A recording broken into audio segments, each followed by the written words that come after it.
نوم صالح محمد کندهار ولایت یم راغلی یم پاکستان ته د شپږ ورځې کېږي مریض یم د بدن ګرمایش مې و دغه مریضۍ دوا مې اوس کړې ده د خیره اوس بېرته روان یم تر لس توصیې خو مې ډېرې وکړې مګر د 2 روپۍ به ګټه یې ولاکه په سوی یم پاکستان کې مې دا دوا کړې ده 2 ورځې کېږي چې خورم یې اوس انشاءالله ډېر ورسره سب سوی یم دوی علاج شانې وي جدي دوا وي ټول در وخت تېرې دا رقم دا خدای څه نه رامجبوري خو پاکستان کې د وړمه ورځ دوا کړې ده پرون نن مې خوړلې ده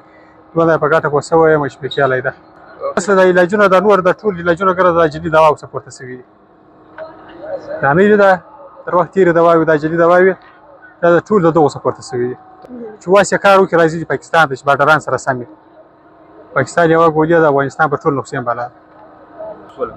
یاره تر 10,000 به هم ډېرې راسوي 10,000 40,000 دا 1400 کلدارې دوا ده هغه یې لا بېمانه ولاړې ولاکه د 2 روپۍ ګټه راته کړي بیا پاکستان